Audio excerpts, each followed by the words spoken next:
number of you will be joining as officers of the Indian Army, a great professional army. You won't be rich, you won't have wealth, but you'll have something much better. Respect in the professional army. You will be respected wherever you go.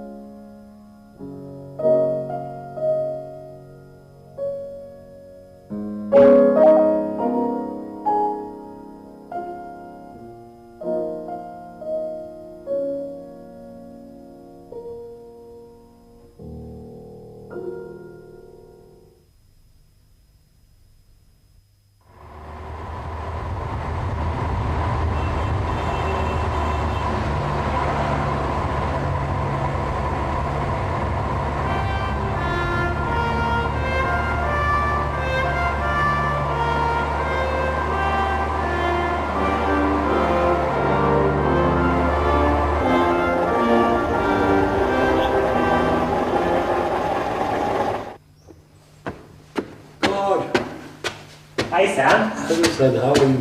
Aren't you happy to see me? When did you come? Oh, just now. How long are you here for? What, 5 days? Too long. Come on. Come on.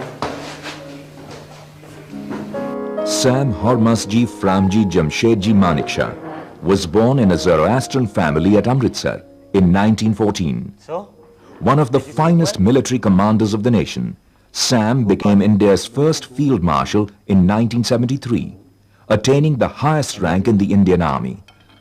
His role as the Army Chief during the Bangladesh War operations had been vital to the country's outstanding victory.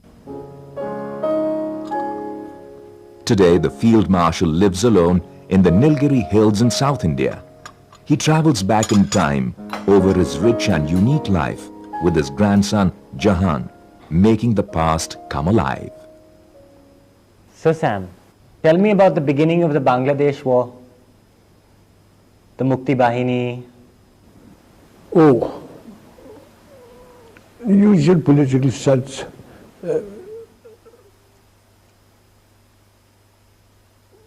Pakistan had really cracked down in a big way. The poor old Bengalis, what could they do against the Pathans and Punjabi Muslims and the army? So they started pouring it into India. A humanitarian crisis, a war, and the birth of a nation, Bangladesh.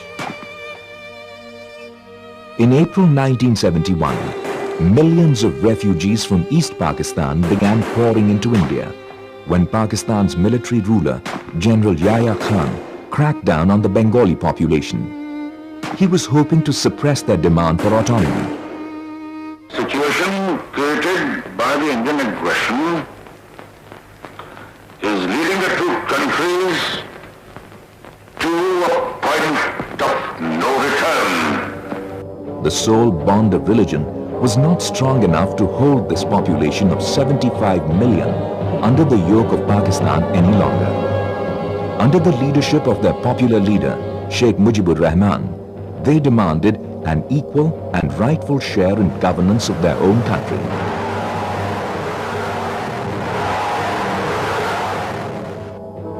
Prime Minister Indira Gandhi was greatly disturbed by this influx of almost 10 million refugees whom India was in no position to accommodate.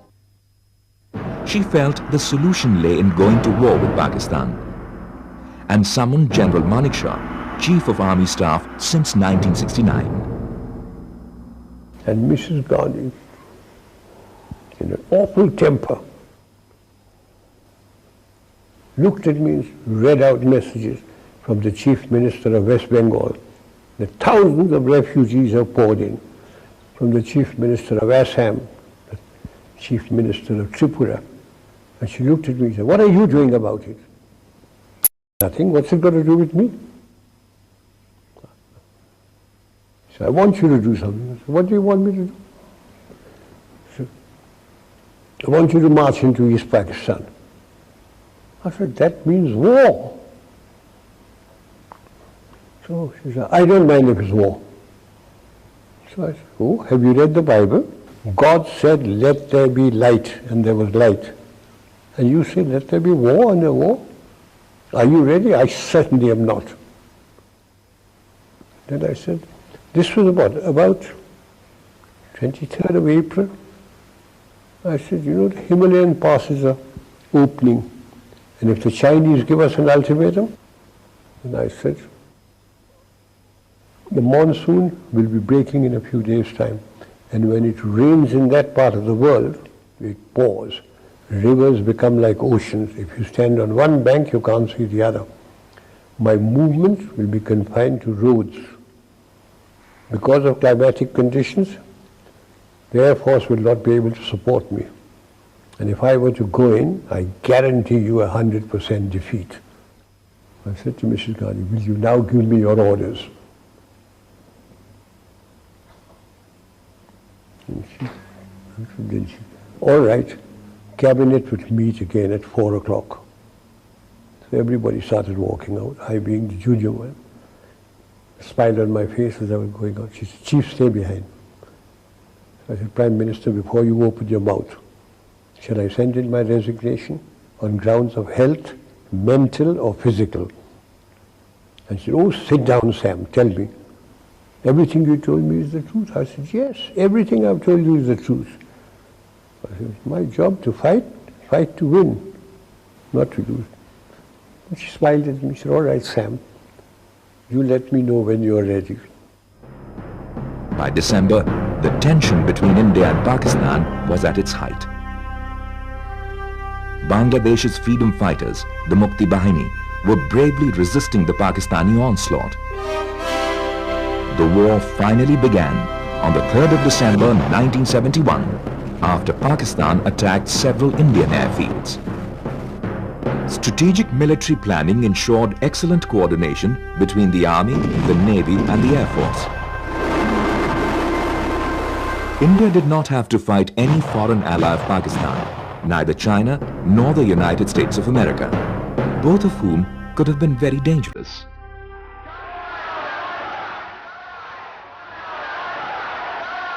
The war, which lasted 13 days, ended on the 16th of December with the surrender by Lieutenant General A.K. Niazi to General Officer Commanding-in-Chief, Eastern Command, Lieutenant General Jagjit Singh Arora. India had captured nearly 5,000 square miles of Pakistani territory, and 93,000 Pakistani troops had surrendered. Bangladesh became the first nation to be born after the Second World War.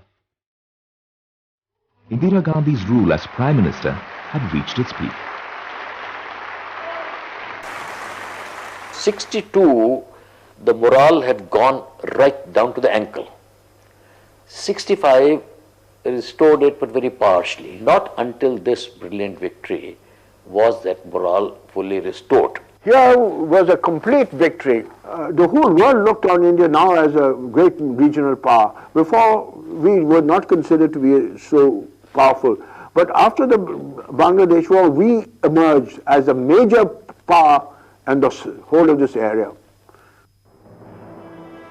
This was perhaps an ideal time to once and for all put an end to the Kashmir dispute. Unfortunately, the post-71 war talks at Simla between the two countries could not achieve this, and the state continues to be an issue of controversy. So what went wrong at Shimla? She went there and Bhutto made a complete of her. See, I know I've just taken over from Yahya Khan. If I yield anything just now, they'll throw me out. Give me a chance. In 6 months' time, I promise you, we'll settle everything peacefully. She came back and she told me, I said, he's made a monkey out of you. Meanwhile, Sam ensured humane and comfortable treatment of the 93,000 prisoners of war for as long as they were in Indian custody. He also ensured special care for women prisoners of war. Both he and his wife Sillu worked hard to ensure the rights and welfare of war widows.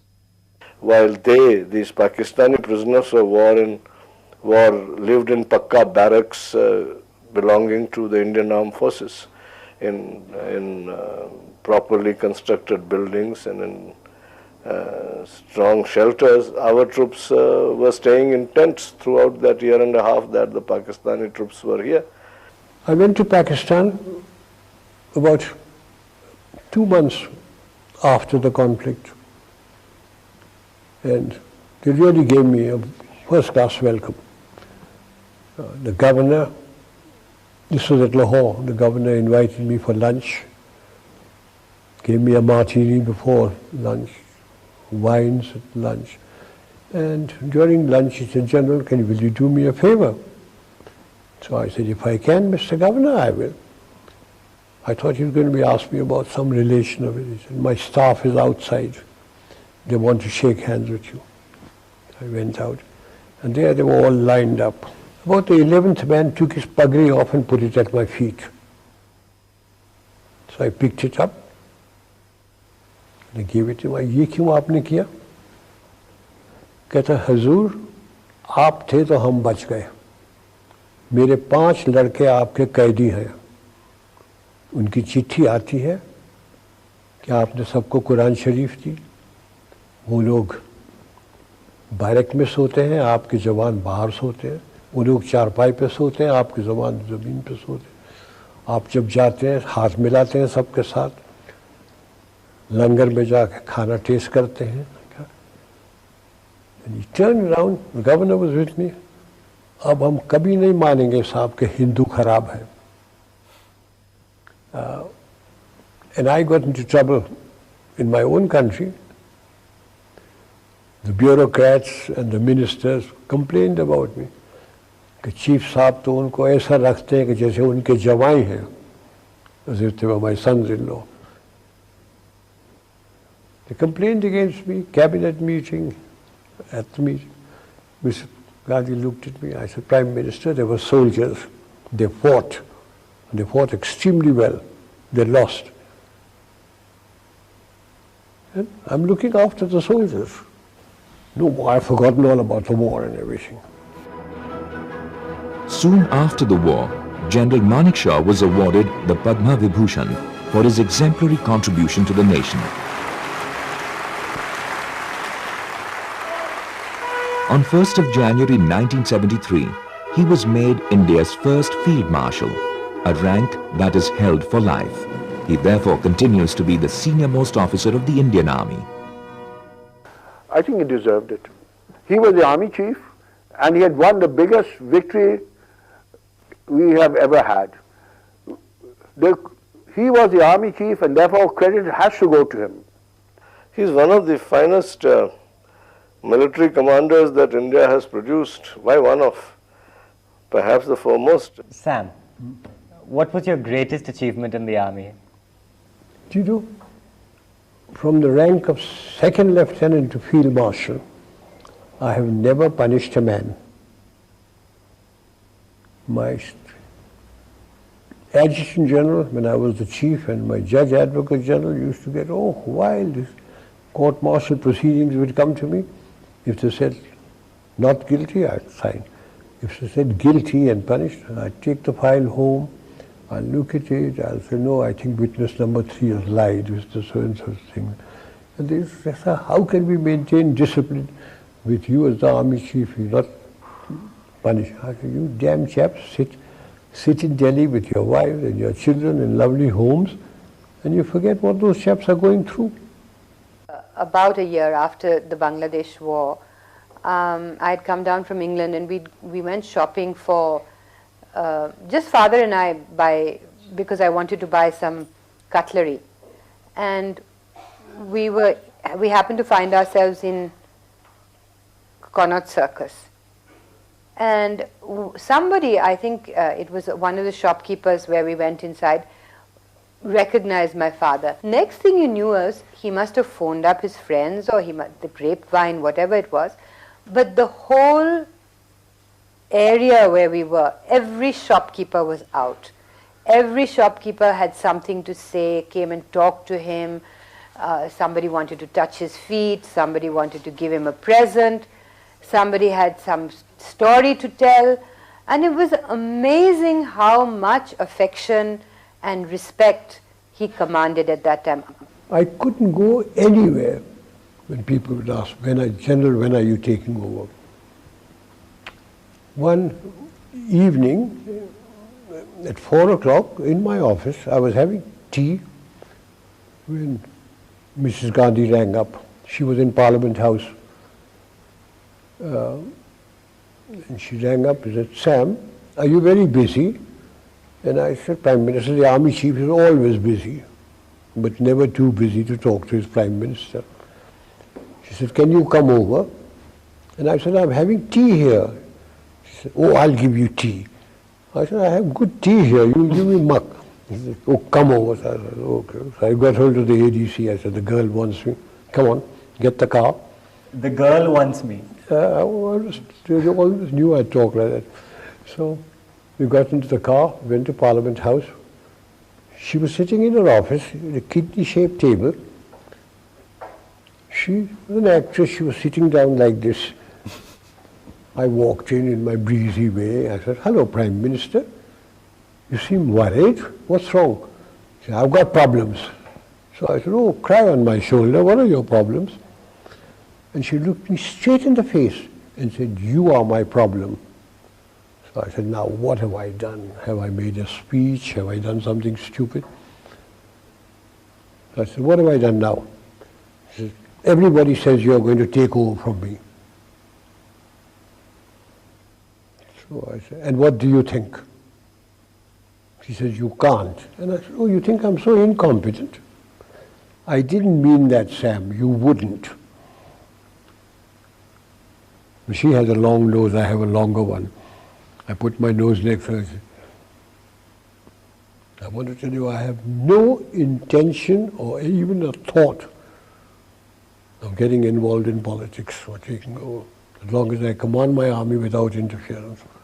Okay, you have told you enough about Mrs. Gandhi and myself. Morarji Desai. Ah, you want to know about Morarji Bhai. You've been dying to tell that story, haven't you? I've got 2 or 3 stories about Morarji Bhai.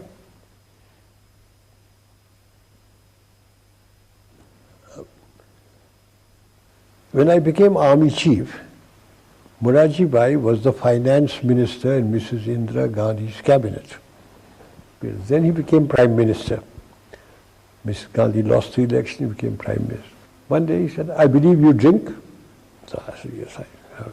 You mustn't drink. Very bad for you. So I said, Prime Minister. I come to my Prime Minister, he said, you mustn't drink. I go to a party and I talk to a pretty girl. My wife says, you mustn't talk to her. I'm a field marshal. Is life worth living? He says, your wife is quite right. Drinks and pretty girls will ruin you. I said, they haven't ruined me so far.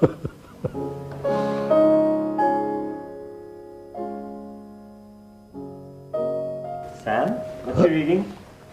Some muck, as usual. Look what I found from Bombay. What? I found this in Bombay at Serubai's house. What? What's this you found? It's a photo of your entire family in Amritsar. Good God. I even recognize myself. How old were you then? Where did you find it? Serubai has it. Has a whole bunch of them with her. So? So what? I recognize myself there. A good-looking chap. I know. I wanted to know a little bit more about your childhood in Amritsar. My father was a doctor. His ancestral home was Balsar. He became a doctor in Bombay at a very young age.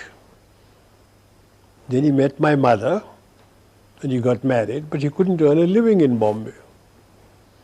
So they said, Dr. Manekshaw, go to the Punjab. Now this is 1899 or 1900. Those people in Bombay didn't know where Punjab was. The 5th of 6 children, Sam was born into a Parsi family in 1914 in Amritsar. His father was one of the few practicing physicians in the city at the time and remained in Amritsar till partition. Were you a very religious family? We taught our prayers and we said our prayers. In fact, I say the same prayers now that I used to when my mother taught me when I was a little chap. Every night. Every night. In bed before going to sleep. We had a wonderful childhood. There were 5 of us because my eldest brother Fali was in Bombay and my father sent us all off to boarding schools. My elder brother John went to Sherwood, I went to Sherwood, Jimmy went to Sherwood. My 2 sisters, Silla and Seru, they were sent to the convent in Murray. And we went for 9 months. We'd come back in December. You know, Sherwood has produced 2 excellent people. One Field Marshal and one Amitabh Bachchan. That's right. But Amitabh came much after me. Sam, tell me about your first girlfriend. Oh, first girlfriend, God. That was in Sherwood. We had a girls' school, All Saints there.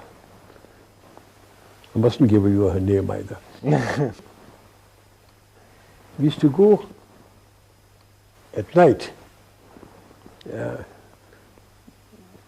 And they'd come out from the dormitory through the lavatory, etc. And we'd all meet there. We were all stupid chaps, you know. Did watching your father work as a doctor give you ideas of what you wanted to do with your life? I wanted to become a doctor myself. How strong was that desire? Very strong. My father had promised to send me. He'd sent my 2 elder brothers, Fali and John, to England, and they became engineers. And he promised to send me to England too, if I did well in my senior Cambridge. So when my results came for the senior Cambridge, I'd done extremely well. I passed out top in the school. I'd got 8 subjects. I'd got distinguished in 8 subjects. And I came to my father. I couldn't do any better. So he promised to send me to England. And he said, my son, I promised, I'll keep my promise, but you're only 15. Join college here, and when you're 18, I'll send you. And I was so stupid, I didn't talk to my father for 18 months. And I read in the papers that there was an army examination. So I got money from my mama. I went to Delhi, appeared for it, and I got into the army. In 1932, Sam joined the first batch of the Indian Military Academy, Dehradun, as a gentleman cadet. He went on to study at the Staff College, Quetta, and still later to the Imperial Defence College in the United Kingdom. He was quite popular amongst the fellow cadets, but he got into small trouble because of his some pranks that he played time and again. And you know what my first confidential report was? This officer, dash, I beg his pardon, dash, may someday become an officer. You know, those days, every officer who joined the Indian Army, British or Indian, had to do 1 year with a British regiment. So I did my first year with the Royal Scots. That's right. And they couldn't, the jocks couldn't pronounce my name. They used to call me Mr. Macintosh. During World War II, Sam fought as an officer of the Frontier Force Regiment under General Slim. While defending the bridge over the river Sitang in Burma, he was severely wounded by Japanese troops. Recognizing his courage and fearing he would not survive, Major General Sir Richard Covens removed his own military cross and presented it to Sam as an immediate award for gallantry in the field. I was a major. Japanese thrashed the life out of us.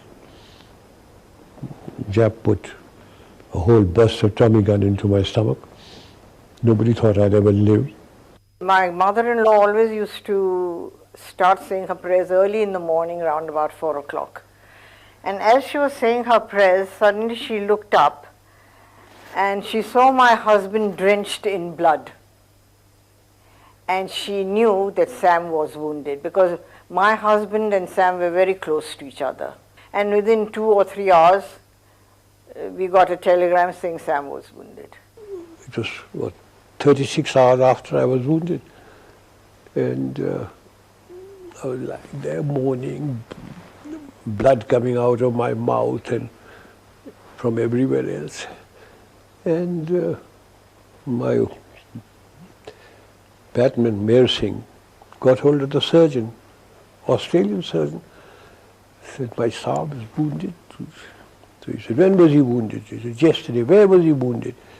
In the stomach. He said, oh, can't waste my time over him, because, you know, abdominal injuries, unless you deal with them straight away. But Mayor Singh said, no, my Saab is still there. So he brought him to me. The fellow looked at me, he said, what happened to you, young chap? By that time I had regained consciousness. I said, a bloody mule kicked me. So he said, oh, you got a sense of humor. Worth saving. So they operated on me in the hospital. After partition, I became director of military operations, and I remained director of military operations for 3.5 years. I was sent to Kashmir with VP Menon, who was the state secretary. The Maharaja's army had, the Muslim element had revolted, the tribesmen had come in, and I was sent there with him, VP Menon, to see if he can get the accession from the Maharaja, see what the military situation was like. And at about midnight, the Maharaja signed. He kept on saying, you must send soldiers in. He said, we can't send soldiers into your state unless you accede to India. So at midnight he acceded to India. VP Menon handed over the accession papers to Mountbatten. Mountbatten looked at me. He said, Manekshaw. He didn't call him Manekshaw. Manekshaw, what's the military situation like? I said, very bad, sir. The tribesmen are busy looting and raping about 9 kilometers away from Srinagar and the airfield. If they once get in, we've lost Kashmir, because we won't be able to fly troops in, etc. So he looked at Nehru, and Nehru talked and all, until Sardar Patel lost his temper. He said, Jawaharlal, do you want Kashmir or do you want to hand it over? He said, of course, Kashmir is ours now. So he said, will you issue orders? And before he could issue orders, Sardar Patel said, you have received your orders. So I walked out, and we started flying troops into Kashmir. What was your relationship with Sardar Patel like? Sardar Patel was Home Minister, and I had a good relationship with him. Every morning, VP Menon and I would go to his place, and he would be sitting down there. His daughter, Bunny Ben, sitting cross-legged with a Parker fountain pen, a brown Parker pen, taking notes. And he would say, VP, I want Baroda. Take him with you. I would go as the bogeyman in uniform. When the killings were taking place in Calcutta, by British Commander-in-Chief, he came along and said, hey you, the Sardar wants you in Calcutta.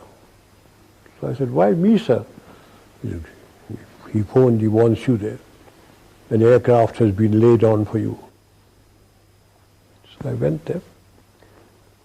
The Sardar was with the Chief Minister, B.C. Roy. When I went in there, he said, I don't want arguments, etc. I'm going to ask you a question, I want an answer. If I hand over the situation to the army, how many Bengalis will you kill and how long will it take you? I was a very young brigadier. So I opened my mouth. I said, sir, about 100 in about a month. So he said, turned round to Bidhan Roy, he said, thousands are being killed. He said, go and kill them, take over. And he deployed troops all over Calcutta. We didn't have to kill anybody. Everything finished. He said, come here. And in Gujarati he tells me, "Tumhe sachu nahi bolo?" So I said, what have I done? He said, "Tumhe kahlu ki 100 Bengali na marso ne ek bhi nahi maryo." Then he tapped me and said, well done, thank you.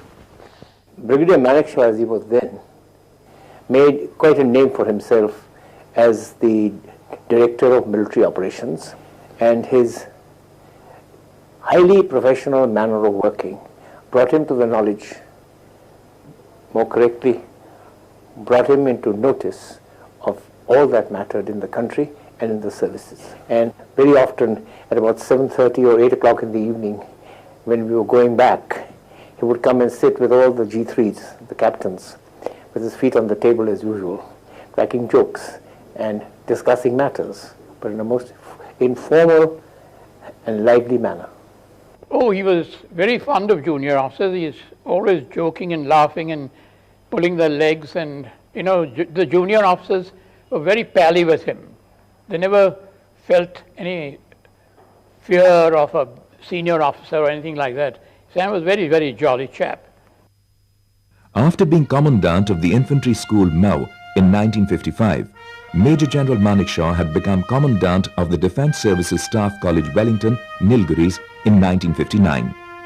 In 1961, there was an inquiry against General Manekshaw, instituted by the then Defence Minister Krishna Menon.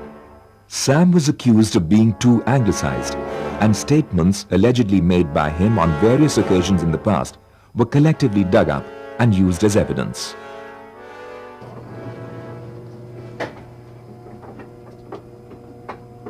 I was posted to the Staff College. As Commandant? As Commandant. And they hatched up a plot against me.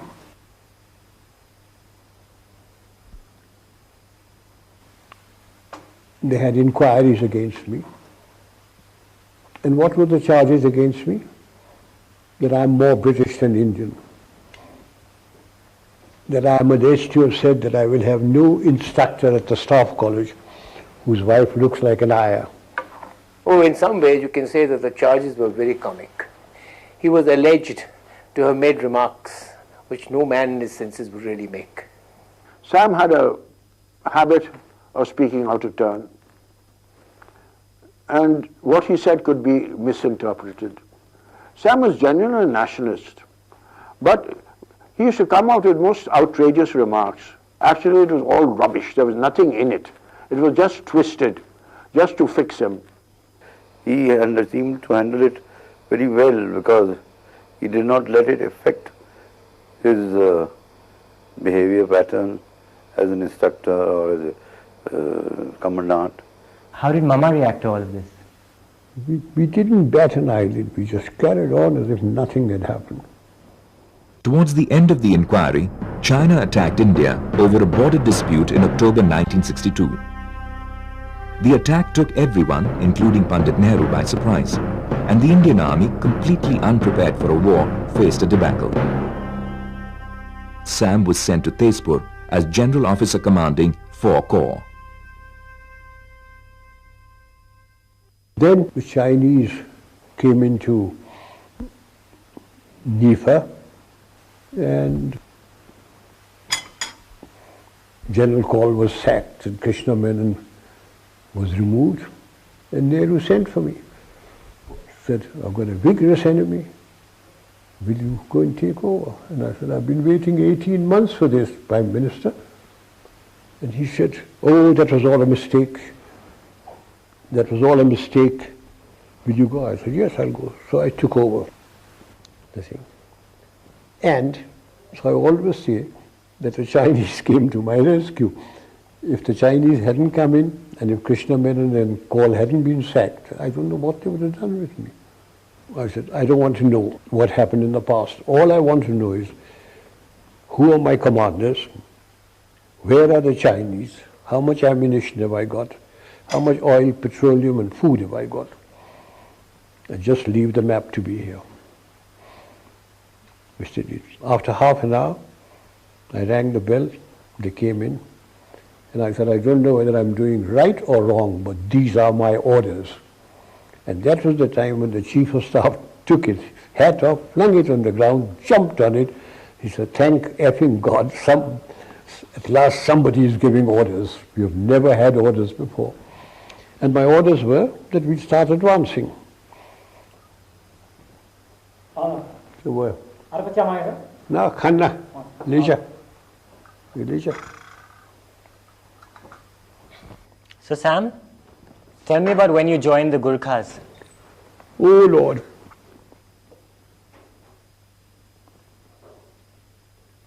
In the Indian Army, there were 10 regiments of Gurkhas. So when India got independence, like the Pakistan people went to Pakistan, certain regiments went to Her Majesty's Gurkhas and certain regiments remained in India. But there was a treaty between the King of Nepal and the British government that all Gurkha regiments would be officered by British officers. So when the British officers left, there had to be some Indian officers. So I was the first Indian to be posted to a Gurkha regiment. I, having been with the Frontier Force Regiment, now became a Gurkha. What year was this? 1947. 1947. And I met a Gurkha sentry. I looked at him and I said, asked him, "Tera naam kya hai?" And he said, "Har ka Bahadur Guru." Then I looked at him, "Mera naam kya hai?" And he thought and thought and he said, "Sam Bahadur." I became Sam Bahadur. Sam Bahadur's bond with the Gurkhas continues even today. His Gurkha orderlies and their families settled with Sam and Silu in Kunur, where they continue to serve him faithfully. The underlying affection between them is apparent to all those who visit their home.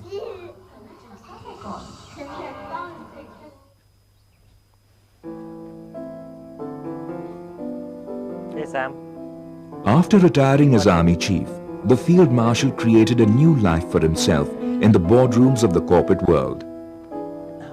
He was invited to join the boards of several top companies of the country and continues to actively help and advise them regularly.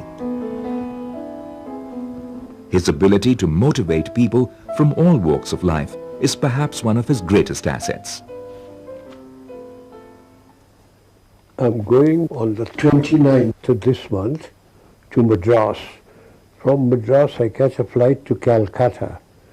I have an annual general meeting of East India Hotels on the 30th. I come to Bombay on the 31st. How many companies are you on the board of now? You're not allowed to be on the board of more than 14. And I'm on the boards of 14 companies. And you're not allowed to be chairman of more than 10 companies, but I'm the chairman of 6. Do you want to get up to 10? No, I want to get out of some of them. Are there any companies that you particularly remember that you had a lot of problems with?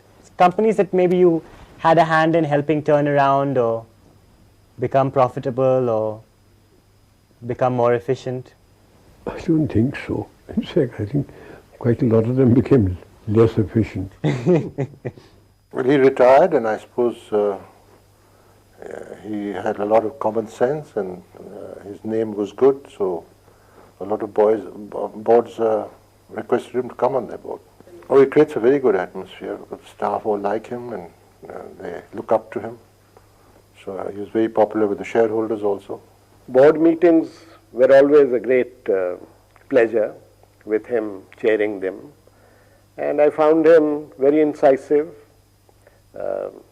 very knowledgeable, and he'd obviously taken a lot of trouble to read up on the subjects that he was handling.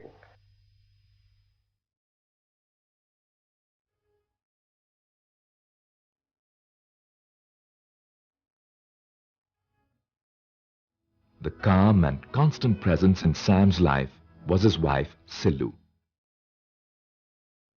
Her recent loss has left a deep void in his existence. She had always acted as a balancing force in Sam's hectic life.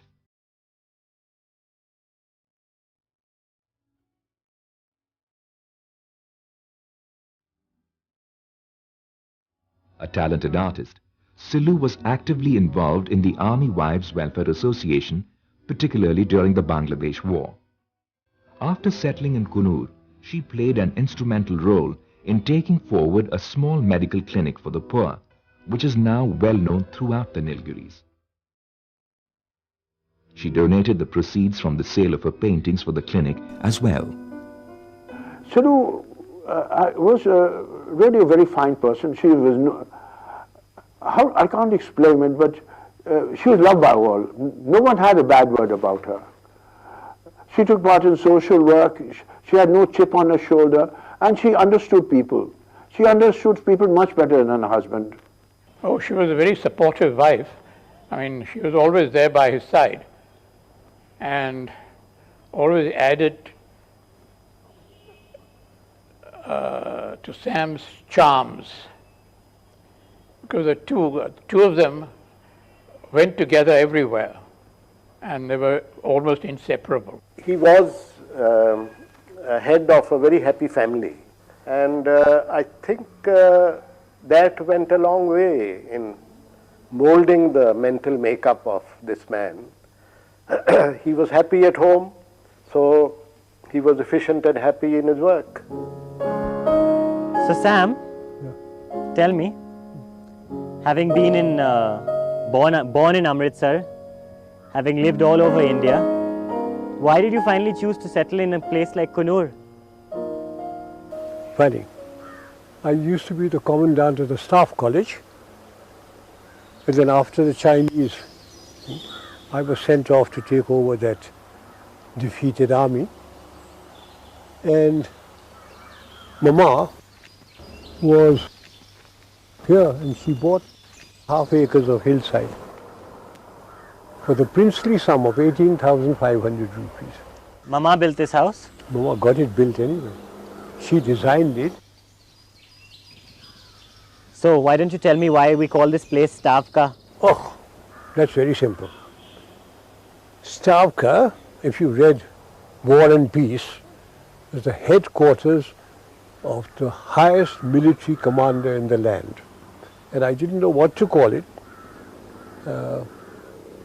until my daughter Sherry, who's educated, said, "Father, why are you thinking you must call it Stavka?"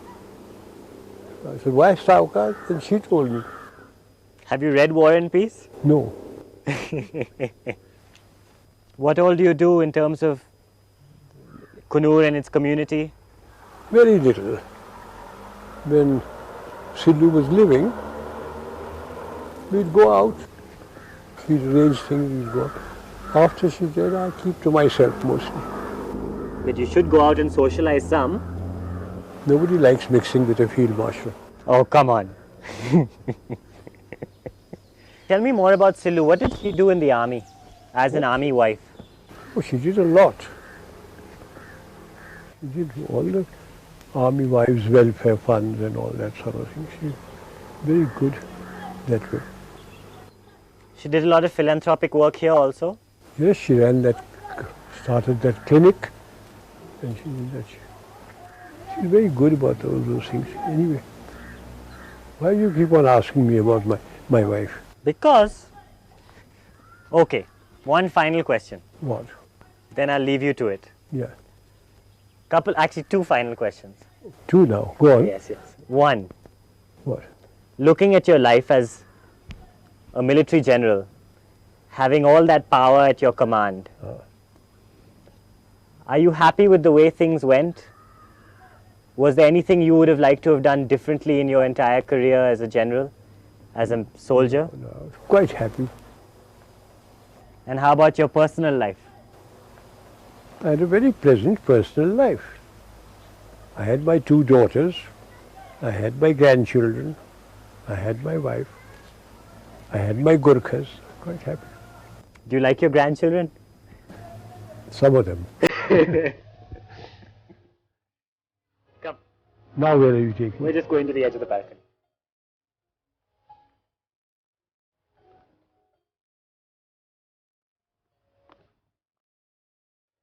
And that we're going to plant tomorrow. Delphinium.